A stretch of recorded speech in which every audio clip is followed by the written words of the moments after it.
আসসালামু আলাইকুম। আশা করি সকলেই ভালো আছেন।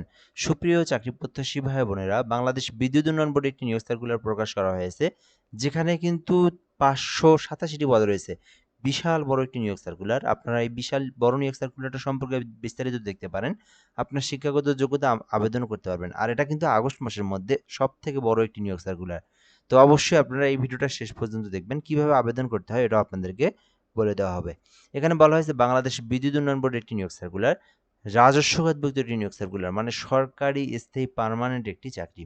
এরপরে বলা হয়েছে এই নিয়োগ সার্কুলারে আবেদন করতে চাইলে করতে পারবেন। শিক্ষানিবাস এসবিএ পদের নাম, অর্থাৎ আপনি যে আবেদন করবেন যে পোস্টে, সেই পোস্টের নাম হচ্ছে শিক্ষানিবাস এসবিএ।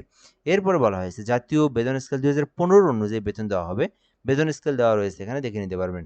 এছাড়াও এখানে এর পরবর্তী বলা হয়েছে বাংলাদেশের প্রকৃত পুরুষ নাগরিকরা আবেদন করতে পারবেন। মানে বাংলাদেশের যেকোনো জেলার যেকোনো প্রার্থী যে কেউ চাইলে আবেদন করতে পারবেন। শুধুমাত্র পুরুষ প্রার্থীরাই কিন্তু আবেদন করতে পারবেন। বাংলাদেশের 64 জেলার যেকোনো জেলা থেকে আপনি আবেদন করতে পারবেন। এখানে প্রথমত রয়েছে পদের নাম শিক্ষানিবাস। তার আগে আপনাদেরকে আরেকটা বিষয় জানিয়ে রাখি, যারা ভিডিওটা আমাদের ফেসবুক থেকে দেখতেছেন জব প্লাস বিডি ফেসবুকের মাধ্যমে, এই পেজে আপনি নতুন হয়ে থাকলে পেজটি ফলো করে রাখবেন। আর আমাদের ইউটিউব চ্যানেল রয়েছে এমআর রায়হান হাসান। যারা ইউটিউব থেকে দেখতেছেন নতুন হয়ে থাকলে অবশ্যই সাবস্ক্রাইব করে রাখবেন। তাহলে কিন্তু এই বাংলাদেশের যত সরকারি নিয়োগ সার্কুলার রয়েছে সেটি সবার আগে আমাদের মাধ্যমেই জেনে নিতে পারবেন। আচ্ছা, আপনি যে আবেদন করবেন সেই ক্ষেত্রে আপনার পদের নাম কি হবে? সেই পদের নামেই কিন্তু আপনার শিক্ষানিবাস এসবিএতে নিয়োগ দেওয়া হবে। পদসংখ্যা কতজন? অর্থাৎ কতজনকে নিয়োগ দেওয়া হবে? ৫৮৭টি পদ রয়েছে। মোটামুটি আগস্ট মাসের মধ্যে সবথেকে বড় নিয়োগ সার্কুলারটাই কিন্তু সেটা হচ্ছে এটি। ৫৮৭টি পদ রয়েছে। এরপরে শিক্ষাগত যোগ্যতা, সবথেকে গুরুত্বপূর্ণ বিষয় কিন্তু এটাই। অনেকেই কি করে দেখা যায় যে এখানে যে শিক্ষাগত চাওয়া হয়েছে সেটা না থাকলেও কমেন্টে বলেন ভাই আবেদন করা যাবে কিনা। দেখেন সার্কুলারে যেটা দেওয়া রয়েছে এর যদি অ্যাকচুয়াল পরিমাণ যদি আপনার কোনো কিছু ঠিক না থাকে আপনি কিন্তু আবেদন করতে পারবেন না। যা বলা আছে অবশ্যই তাই থাকতে হবে, এর বাইরে আবেদন করা যাবে না। এইচএসসি বিজ্ঞান শাখা থেকে আবেদন করতে পারবেন।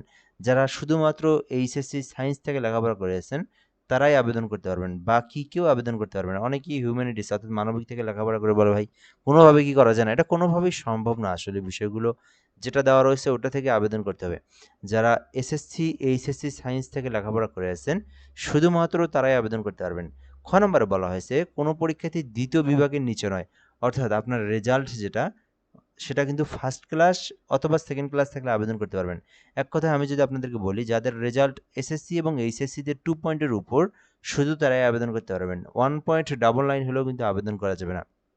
আমি আপনাদেরকে শিক্ষাগত যোগ্যতা তথ্যটা আবারও সংক্ষিপ্ত করে একটু বলে দেই, যেহেতু এটা গুরুত্বপূর্ণ এইখানকার মধ্যে। আপনাকে অবশ্যই এসএসসি এইচএসসি সায়েন্স থাকতে হবে এবং রেজাল্ট অবশ্যই 2 পয়েন্টের উপরে থাকতে হবে। এসএসসিতেও 2 পয়েন্টের উপর, এইচএসসিতেও 2 পয়েন্টের উপরে, দেন আপনি আবেদন করতে পারবেন। পরবর্তী স্টেপ হচ্ছে শারীরিক যোগ্যতা।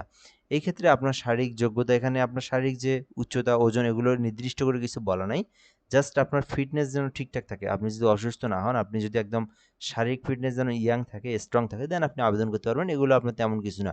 জাস্ট আপনি শরীর স্বাস্থ্য ঠিকঠাক যদি সুস্থ থাকতে হবে, শারীরিক মানে শারীরিক গঠন ঠিক থাকতে হবে, এগুলো দেওয়া রয়েছে।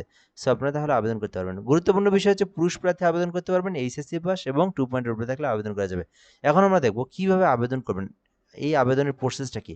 আবেদন করতে আরেকটা বিষয় গুরুত্বপূর্ণ, বয়স থাকতে হবে 18 থেকে 32 বছর পর্যন্ত, দেন আপনি আবেদন করতে পারবেন।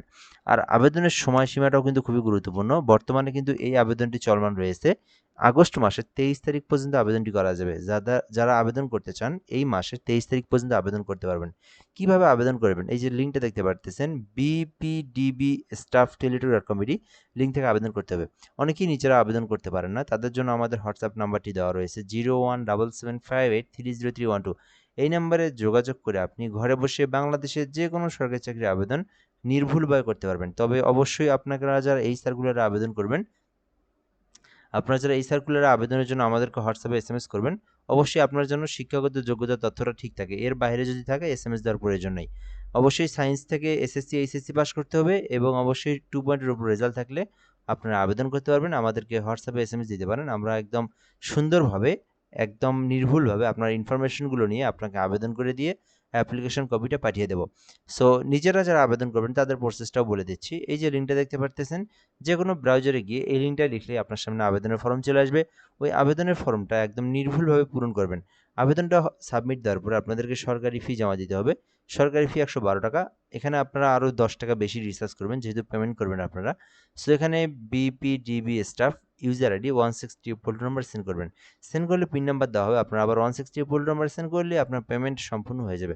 সো আশা করি এই নিয়োগ সার্কুলার নিয়ে সকল ধরনের তথ্য আপনারা জানতে পেরেছেন। যারা এখনও আবেদন করেননি অবশ্যই দ্রুত সময়ের মধ্যে আবেদন করবেন যেহেতু বিশাল বড় একটি সরকারি স্থায়ী নিয়োগ সার্কুলার। ভিডিওটা এ পর্যন্তই। ভালো থাকবেন। আসসালামু আলাইকুম।